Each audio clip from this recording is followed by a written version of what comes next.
Assalamualaikum warahmatullahi wabarakatuh. Pada perkuliahan lapangan terbang kali ini, saya akan menjelaskan tentang bahan kuliah terkait dengan geometri runway. Silakan disimak sampai selesai. Terima kasih. Baik, pada perancangan runway ada elemen-elemen yang diisyaratkan ada, itu yang pertama adalah panjang aktual runway, yang kedua lebar runway, yang ketiga kelandaian efektif atau effective gradient, kemudian kelandaian memanjang atau longitudinal slope, kemudian yang kelima besarnya perubahan kelandaian memanjang atau rate of change of longitudinal slope, kemudian yang keenam kelandaian melintang atau transverse slope, kemudian jarak pandang atau sight distance, kemudian lebar dan panjang landing strip atau width and length of landing strip, dan jarak pemisahan antara runway sejajar atau separation distance. Nah, spesifikasi mengenai elemen-elemen tersebut ya akan kita bahas. Yang pertama panjang runway, yang ini akan kita kupas satu persatu terkait cara perhitungannya dan cara merencanakan panjang runway-nya. Baik, pemilihan panjang runway salah satu keputusan penting untuk merencanakan bandar udara. Ya, panjang runway itu menentukan ukuran dan biaya untuk merencanakan satu bandar udara.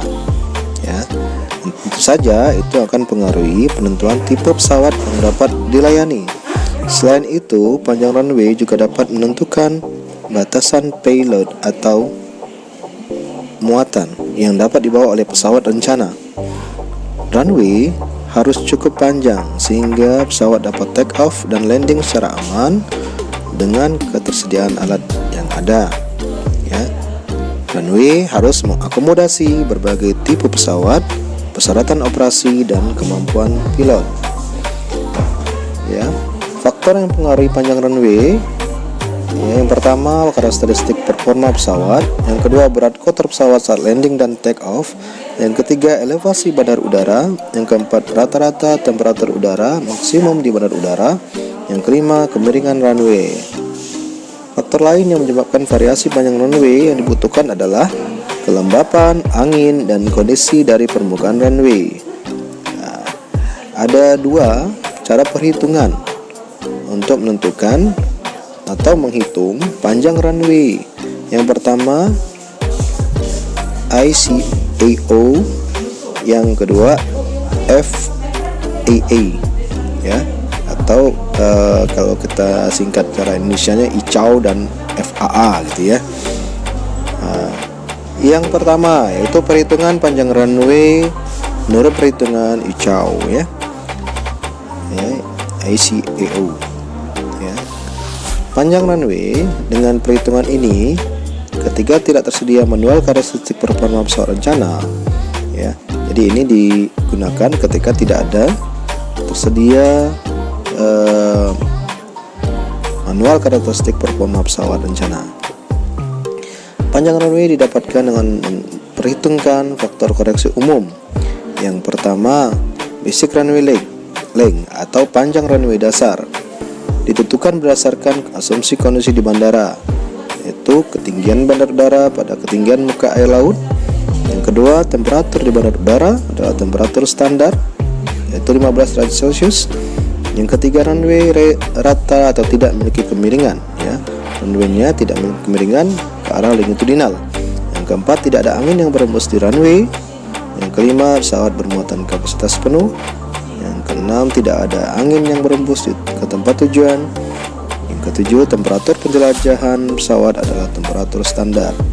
Panjang runway diisyaratkan dapat ditentukan dengan menggunakan basic runway length atau panjang runway dasar, dan dengan mengalikannya dengan angka koreksi untuk setiap perubahan elevasi. Nah, koreksinya itu yaitu pertama koreksi untuk elevasi ya.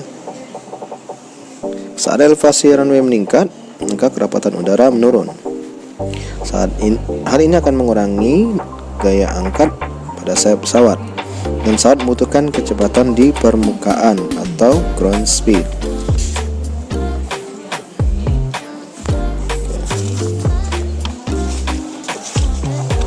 Jadi ground speed yang lebih besar sebelum dapat naik ke udara. Untuk memfasilitasi peningkatan elevasi tersebut, dibuat koreksi elevasi dengan kenaikan 7% setiap 300 meter atau 1000 feet elevasi di atas muka air laut, ya. Dia rumus koreksi untuk elevasinya, itu rumus pertama yang dipakai untuk koreksi yaitu FA, yaitu 1 plus 0,07 kali H per 300, ya. 300 dapat dari, ya, setiap kenaikan koreksinya setiap kenaikan 7%, ya, setiap 300 meter dari muka air laut, ya 7%, jadi 0,07 dikali H, ya elevasi bandar udaranya per 300. Kemudian yang kedua, koreksi untuk temperatur, ya.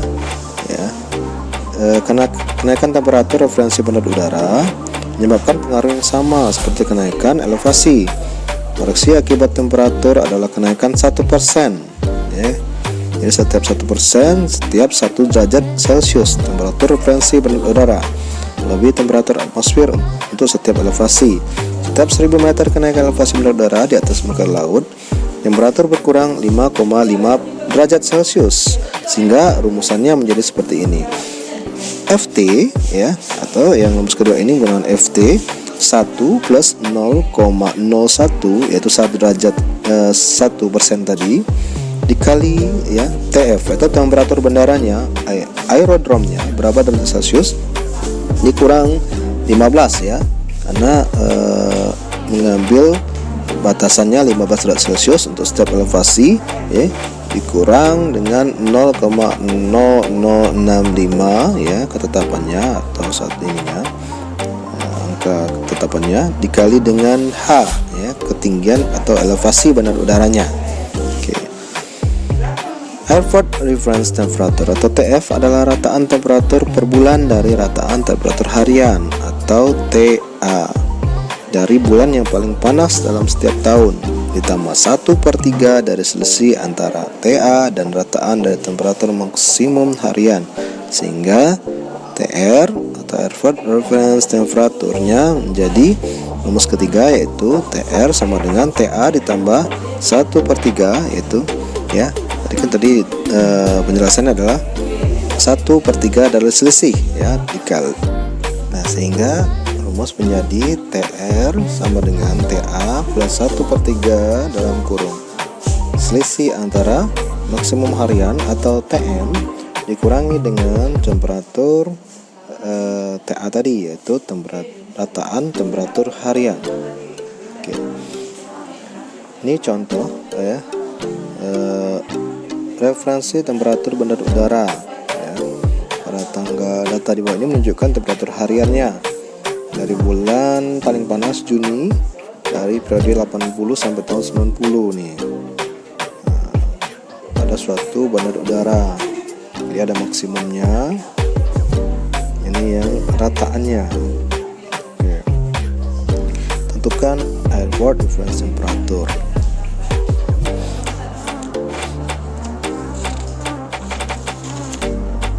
Jawabannya, ya, gunakan rumus yang tadi. Yang pertama cari TM dulu, kemudian cari TA, ya. Jadi 1/30, TR nya selisihnya dapatlah ini temperaturnya. Kemudian yang ketiga, selanjutnya adalah koreksi untuk kelandaian atau gradien. Efektif gradien atau kelandaian efektif adalah perbedaan elevasi maksimum antara titik tertinggi dan terendah di garis tengah runway dibagi dengan panjang total runway.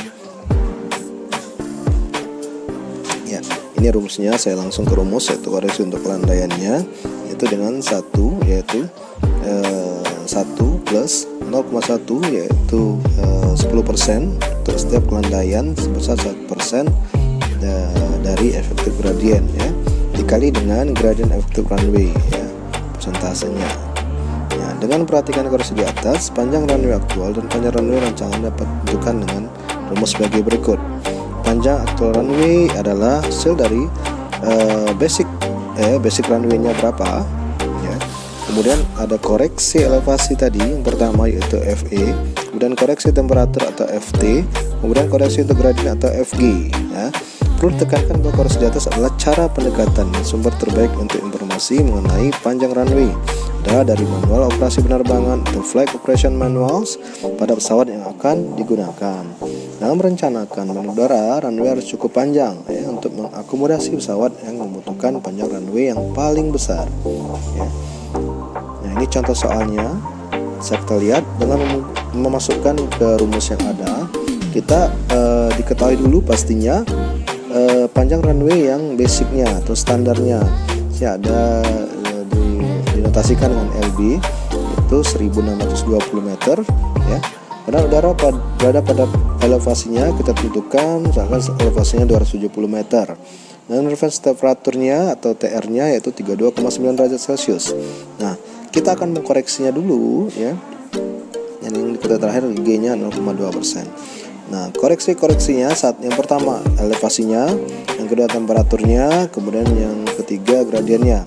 Nah, kemudian baru kita mendapatkan panjang runway yang terkoreksi, sehingga panjang runway yang seharusnya dibangun, ya, untuk melihat dari koreksi 3 tadi adalah totalnya yaitu LA, ya, yaitu LB koreksi dari elevasi basicnya, runway basicnya 1602 dikali dengan FE koreksi elevasi, FT koreksi temperatur, dan FG koreksi gradien, sehingga didapatkan 2102,5 atau 2103 meter. Itu tadi perhitungan yang pertama dari ICAO, ya. Yang kedua, nah, sekarang masuk ke perhitungan panjang runway menurut FAA.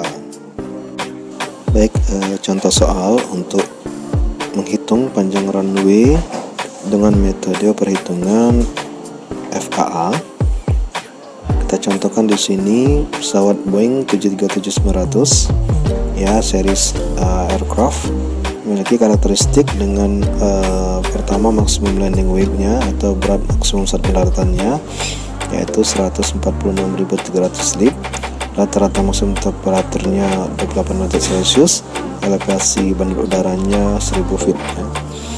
Kemudian untuk take off weight-nya untuk pesawat saat lepas landas 174.200 lib, selisih maksimum di elevasi garis tengah runway-nya 20 feet.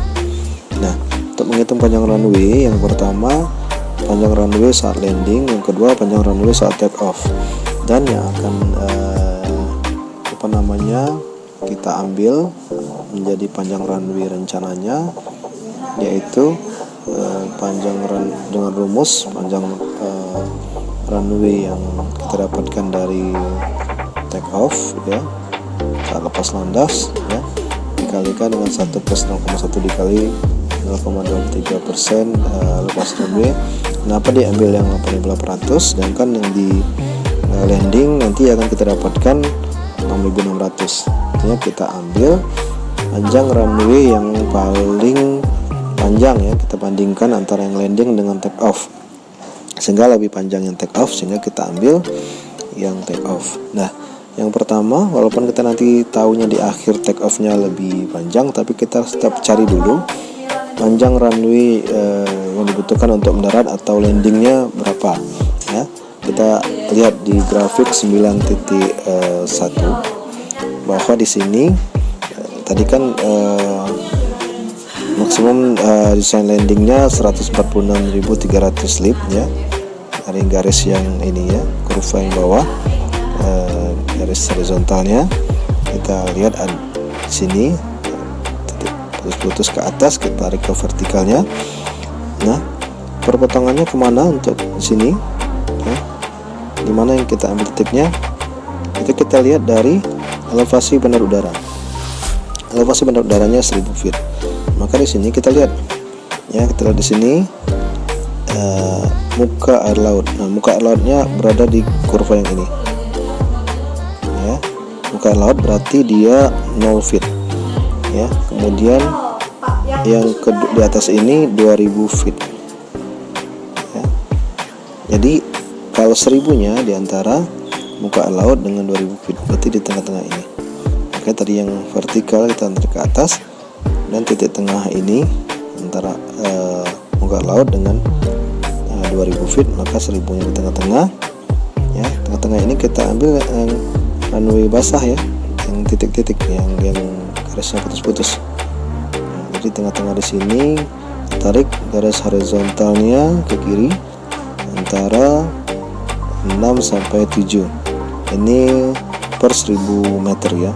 Jadi antara 6 sampai 7 atau 1000 feet juga. Yang ini 1000. Nah, jadi yang mana? Yang ini feet, maka 6 dengan 7 diinterpolasikan, maka kita akan dapatkan nantinya hasilnya adalah 6550 feet ya. Dibulatkan menjadi 6600 feet. Itu yang pertama. Kita akan dapatkan panjang runway yang dibutuhkan untuk landing. Panjang runway yang dibutuhkan untuk lepas landas atau take off ini ya, dari data yang diketahui di soal bahwa take off weight-nya atau berat pesawat saat lepas landas tadi adalah 174.200 lib ya, dengan elevasi 1000 feet dari muka air laut. Maka kita lihat dari grafik ya, sekitar antara 170 dengan 175 ya. Kita ambil ini tadi kan 174.200 ya, itu sudah mendekati ke 175.000 lib ya. Ini. Dan kita tarik garis vertikal ya, atau ke atas sampai ketemu dengan elevasi benar udaranya 1000 feet ya, di antara ini ya, sea level dengan 2000, maka di tengah-tengahnya ya, 1000 feet ya, maka di tengah-tengah ini tarik garis horizontal ya, antara 8 dengan 9, maka dapatkan panjang runway ya di angka 8.750 feet atau dibulatkan menjadi 8.800 feet ya. Oke, kemudian kelandaian efektif runway-nya kita tadi diketahui bahwa selisih maksimum ya yaitu 20 feet ya, maka 20 per 8.800 feet persennya ya mendapatkan 0,23% ya. Sesuaikan panjang runway untuk runway dengan kemiringan titik 0, maka masukkan rumusnya 8.800 dikali dalam kurung 1 plus 0,1 dikali 0,23 tadi, maka didapatkan bahwa panjang runway dengan kemiringan tadi dapatkan 9.002 feet, atau dibulatkan saja panjang runway rencananya itu 9.000 feet atau 2.800 meter. Demikian untuk perhitungan panjang runway dengan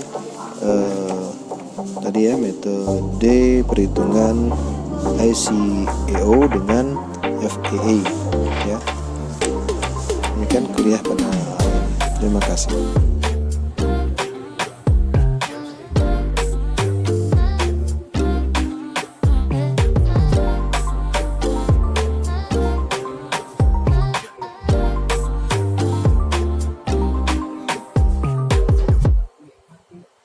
Kan punya kamu. Udah 12 stay sini.